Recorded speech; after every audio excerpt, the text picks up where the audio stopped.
Alright, just got this thing back together finally. We got the cam swapped out yesterday. We started on the turbo, got the log and the turbo on, and then I had to redo the crossover, I had to redo the downpipe, I had to redo the cold side, I had to redo the filter box, just about everything. So we're back together now. I had to extend the inlet. I put a short piece of 5-inch, I think it was about 1.5 inches long, to space it out because it wouldn't go right on there. This log fits way better than Fowler's log. You can see the distance right there. I mean, I can stick my hand in there between the blanket and the cap. I mean, you almost couldn't get oil. You couldn't get the oil cap off with his log.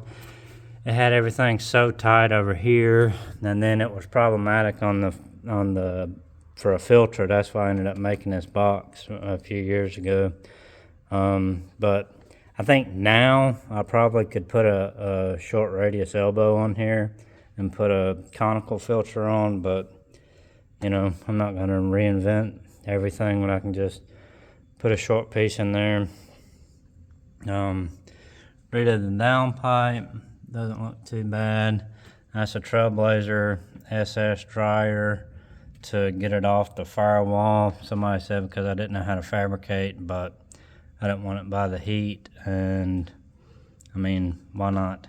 It really clears up, you know, back here. So did a first fire this morning about 11 o'clock after I got the crossover and the downpipe fixed.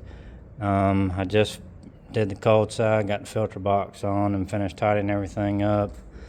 So I think that's about it. Hopefully, haven't gone and driven it yet, but it sounds good. I'll see how the torque is on it. Go to the dyno tomorrow, as far as I know. So somebody did ask about a muffler. It does have a muffler. It's a 4-inch MagnaFlow that I had bought years ago. I think that muffler was about $260, $270. Way too expensive for a muffler, but it's an oval case stainless steel muffler, and I mean, I guess it does muffle a little bit, but really excited to see how it does. I'm hoping that the shorter duration on this BTR Cam helps get this big truck going with that tight 2200 style triple disc Yank. And really the main thing is with this turbo being a T4 110, that exhaust is just teeny tiny compared to what I've had on here. The first turbo was a 132 S475, and then I went to a 110 S480, and now we're on a T4 110 S480. So the quadra-steer is a T4 7875 with a .96 exhaust housing, and it's a 3-inch downpipe. This is full 4-inch exhaust, and the quadra-steer is tied into the stock exhaust, so it's whisper quiet. But I'm hoping I won't have back pressure issues with it. I mean, it should be okay. I mean, as long as my bottom end torque's okay, that's really what this exercise is about. But you know, this turbo should spool well compared to, you know, a T6 turbo. And like I say, it really, this log really got everything. I mean, you couldn't even slide a heat shield between the turbo and the coil packs. I mean, I don't know why he put it that close over there. You know, maybe just on a mock-up stand, you know, it's just different than on a vehicle. But he should have seen the oil cap and all that. I mean, you see how melted that cap is from just, and it had a huge blanket on it. It had a nice blanket on that T6 turbo. So anyway, I'm excited to see how it does. I hope it spools a lot better and really brings up my torque down low. Like I say, before, this combo did awesome with a loose converter, but just, everything works together as a combination. You got to have, the right camshaft, you got to have the right turbo, you got to have the right stall converter and gear ratio, and all that plays into effect. That's why some combos run so much better than others. Is just, it's put together well and everything was selected properly. So, and then there's me that just throws stuff I have together, and sees what happens. So don't do that. But anyway, hopefully go drive it and everything does as it should. And I'm going to tow the Bronco with it tomorrow. Hopefully I got to talk to Michael and make sure we're still on, because this is supposed to be his vacation, which his vacation is staying home and working on stuff, which sounds like a dream to me. But that's that for that. Then on the red truck back here, it keeps loading up at idle and stuff. You rev it up and it's kind of black smoke, and I keep going around in my head, and I'm like, God, what in the world? Did I really change that much in the tune, for it to be that rich at idle and blah, blah.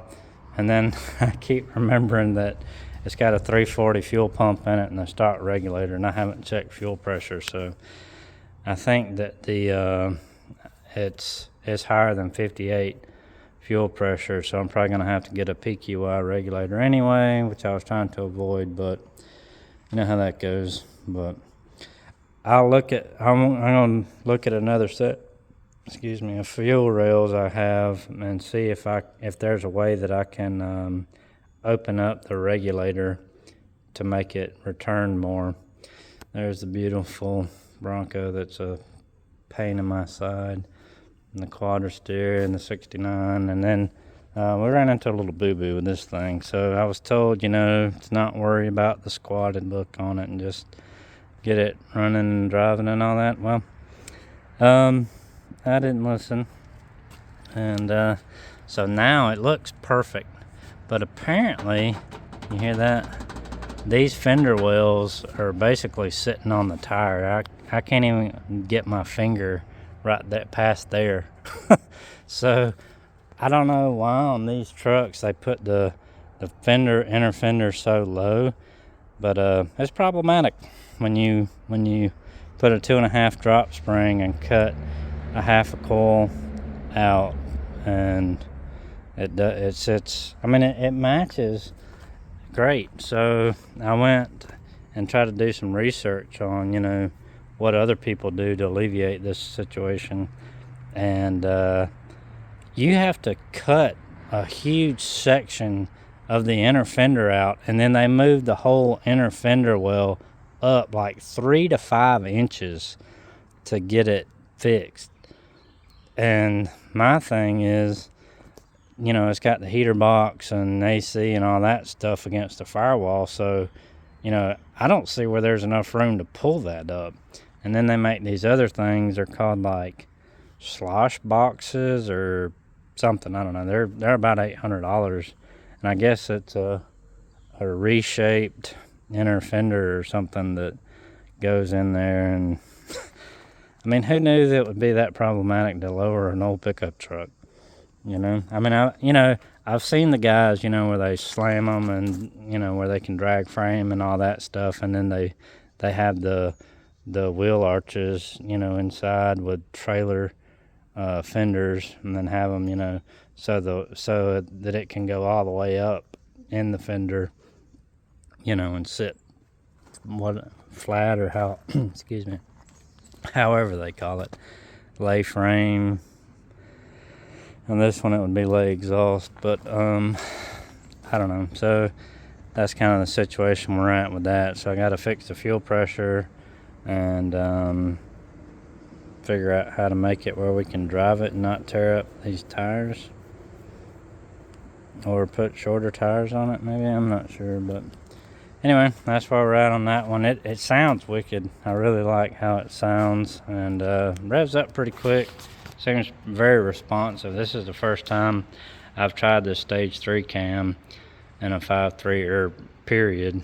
I've done a stage 2 high lift truck cam in the 5.3, and it just isn't very impressive. So I think this one shows promise, and the next one, the next NA one I do, I want to try that stage 4, because my dyno guy told me that that's a pretty good camshaft. So I don't know what else I'll be doing NA, probably nothing, but try the next customer that wants an NA and wants a cam. I want to try that stage 4 one. But anyway, that's it for now. I'm gonna go drive this thing, top it off with fluids, and then load up the trailer tonight with that beautiful